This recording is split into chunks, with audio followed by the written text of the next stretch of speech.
Childcare is one of the biggest expenses you'll encounter as a family when it comes to like overall household expenses. Quite a significant cost for people who are like newly migrated and they are maybe on a temporary work visa.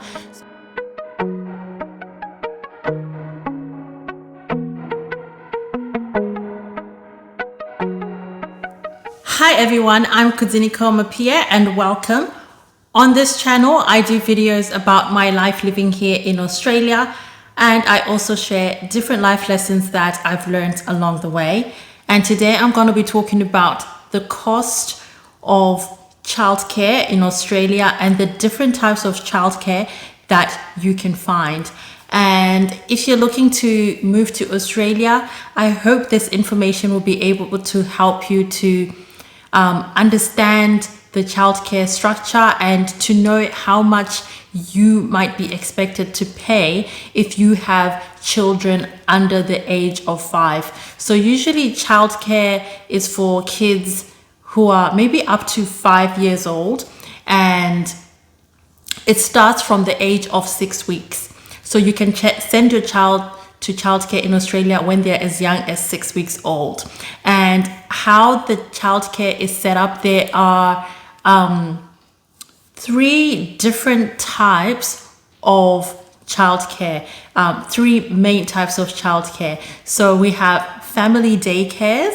Family daycares are where somebody turns their home into a family daycare center during certain hours, usually from a 12-hour period from 6 a.m. from 6 a.m. to 6 p.m. or 6:30 to 6:30 a.m. to 6:30 p.m. And they usually have a dedicated space within their home that they use for a childcare facility. And for family daycare centers, what usually happens is they have limited numbers and it is only one person looking after all these children. So they usually have a limit, I believe, of 4 children under a certain age, or up to 6 if some of them are a little bit older.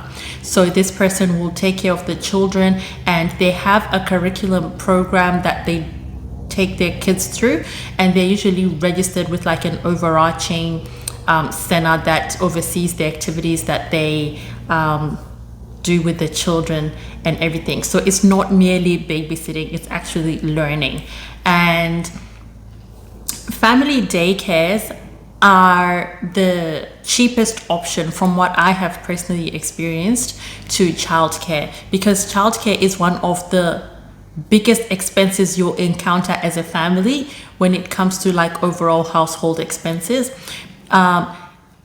Childcare, family daycares usually charge per hour. You can get family daycares that charge per hour, like if you're on a like casual basis, and that makes it cheaper because the average price, that this is just an average per hour that they would charge, is $11 Australian dollars an hour. So you can choose how many hours you would like to send your child. And with family daycare centers, you have to provide your own food for the child, and you also have to provide the diapers for the child and any like milk and formula depending on what the child is having. And the other option is long daycare. So long daycare is where you have a center, a daycare facility, a daycare center that has different rooms, different age groups, and they have what they call long daycare, which is basically for a 12-hour period from 6 to 6 or 6:30 to 6:30, and you can drop your child off anywhere from that time. Now, this is the most common type of childcare and the easier childcare to find more than family daycares. Family daycares are a bit harder to find because they're not always available in all locations, but you will always kind of have a daycare center or daycare centers available. And these days there's so many daycare centers popping up, especially here where I live. There are like so many to choose from. It'll be like easier to get a place. It's usually harder for, you know, the nursery stage for nursery and toddler. So from 6 weeks to 2 years old, the rooms are a little bit smaller, so it might be a little bit harder to find a space. You have to apply in advance. But for the other rooms from 3 years to 5 years, it's a little bit easier to get in. And what happens with the long daycares? So the two different types are, there's a long daycare that provides food and everything, and another one where you have to bring your own food. So basically, both long daycares are usually cost between about $110 to $150 per day. So the cost is a daily cost, and as you can see, it is pretty expensive because you have to pay for the full hours. Even if you take your child a little bit earlier and they're not doing the full 12 hours, there are actually very few children who do the full 12 hours. They usually do maybe between 6 and 10 hours for most kids, and you still pay for the $150 or $110 to $150 per day. And so you can, like, that's a significant cost. So the other daycare centers, the other types of long daycare, they won't provide food, and they won't provide like bed sheets for the kids when they have a nap, and they won't provide diapers. And then there are other centers, and I think those ones are at the lower scale, like they're a bit like at the lower end of the price. And then there's daycare centers that provide food, bed sheets, and diapers, and they're at the higher end of, you know, the price. And with these, so it's $150 per day, and this price is for everyone. But for Australian permanent residents and citizens, they do get a childcare subsidy where the government pays a certain percentage of that childcare cost so that you won't have to pay the full $150. And the government can pay up to 80%, and with some recent changes that are coming up to 90% of childcare costs, depending on the household income. But for most families, the income that they earn, like as a couple, the range that they'll fall in is usually about, you know, 50%, the government paying about 50% of that cost, and maybe about 50 to 60%. That will be for most households. So for lower income workers, they get the government to pay a little bit more. Now, if you're coming to Australia and on a temporary visa, on a temporary work visa, you will have to pay the full cost of daycare per day. So it will be, you will have to pay from about $110 to $150 per day, and you pay for the number of days that you want your child to go into daycare. So that is quite a significant cost for people who are like newly migrated and they are maybe on a temporary work visa.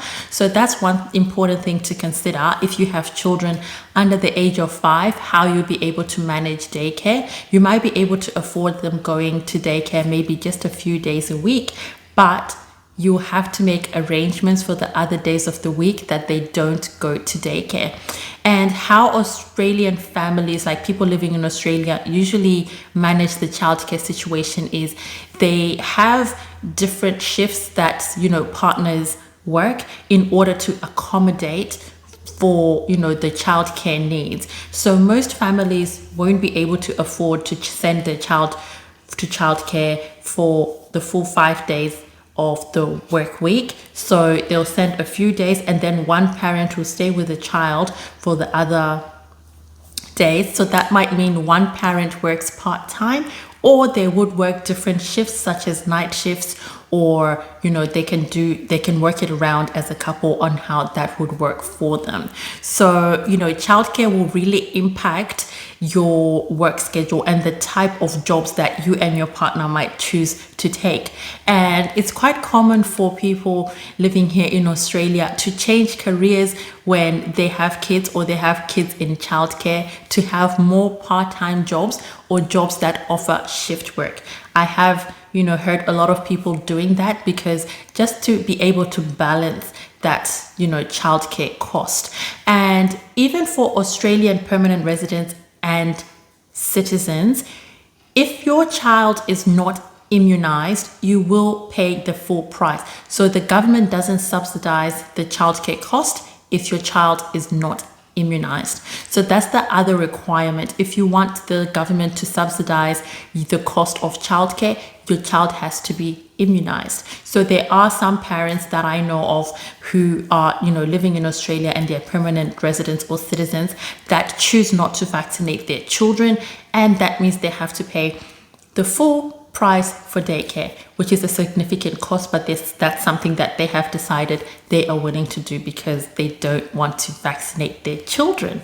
So that's basically, the structure of the different childcares that are available. Now I'm just going to share my experience. So both my children, I've got a 2-year-old who is currently in daycare at the moment, and my son was in daycare. He's now in school, but he went to the same daycare center. And I'll just share my experience with daycare centers and what kind of happens there. For me, from the experience that I have had with daycare centers, it is pretty good because you feel very safe and secure that your child is well looked after while you're working. So the childcare that I send my daughter to, they provide from breakfast.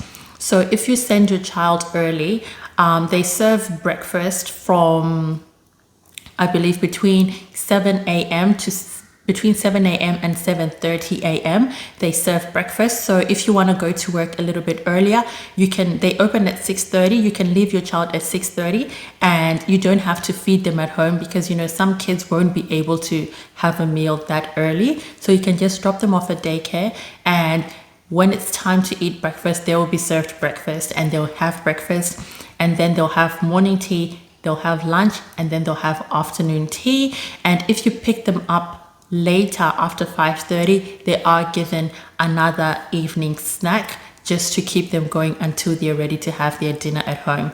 So that is pretty convenient. And some of the things that do happen in childcare, if your child is sick, for example, they will call you to come and collect your child because, just for safety of other kids as well, so that whatever illness your child has doesn't spread. So things like if your child has been vomiting, if they've got a fever, or, if they're very unsettled and the educators have tried everything they can to settle your child, but your child won't settle, you might be called in to come and collect your child. So those are some of the things that you need to expect as well if you're looking to send your child to daycare. Now, the way some families manage daycare is not all people in Australia send their children to daycare, as you can imagine, because of the cost. It is quite expensive, and some families would choose to have one parent not going to work so that they can take care of the child while they are during the day while the other parent is working. So those are some of the arrangements that people make. And sometimes there are some families who have the privilege to have the grandparents of the child available to take care of the child, while they go to work, so they don't have to send them to daycare. So if you are someone who is looking not to send your child to daycare, there are so many other things that you can do with your child during the week. Like, for example, at the libraries, they have, baby rhyme time, baby story time, and toddler rhyme time. And these are just different activities that they offer for free for kids to come and, do rhymes or, to have storytelling. I used to take my daughter there, for rhyme time and story time, and even my son on some days. So there are things that you can do, and it's usually for 30 minutes because a child's concentration span is not very long. You go there for 30 minutes, and in Australia, like in Brisbane where I live, there are so many parks. There are a lot of different parks that you can take your child to, and there are also other playgroups. There are community playgroups. There can be playgroups like for churches. So you can find different playgroups that you can, connect with and go and join those play groups, and your child can have some interaction if they're not going to childcare. So you won't have to worry about, your child not developing their social skills. There are different things that you can do in that respect. So I find that very helpful, because it's kind of like having a little bit for everyone, like for different circumstances. And even some people can afford the price of daycare, but they choose not to send their child to daycare, and they prefer to take care of them themselves. So you can always do different things. And then there are different moms groups as well. I remember when my son, before my son started daycare, I joined a mom group, and we used to meet every Tuesday. It was so good. There were about 10 to 12 kids in that play group, and would meet every Tuesday, go for a coffee, and maybe go to a park. Would try out different parks, like in different locations, for variety. And I found that my son really developed his social skills early on, because we were meeting from the time he was about 8 weeks old. We were meeting with these moms groups, and they're like community health centers that you can go to that can let you know the different moms groups that are in your area. So you don't really have to worry about not being able to find one. They'll be able to connect you to different moms groups that you can join and have interaction for yourself as a mom, which is good, and for the kids as well. So, that's something that's always good to have, a little bit of time to chat with people who have similar circumstances, and you can share tips. I know when I was a new mom, like there are a lot of things I learned from the other moms in the moms group, which I think if I was just by myself, it would have been really, really difficult. But yeah, those are the different childcare options that are available in Australia. And, those are the different costs associated as well. So if you have young children, be prepared to, have to really consider how you are going to be caring for your child. So if you have any questions, please write them down in the comment section below. I always enjoy seeing your comments and responding to them. And, just if I can help with anything, I'll be able to provide a response. Otherwise, I will see you in my next video. Bye.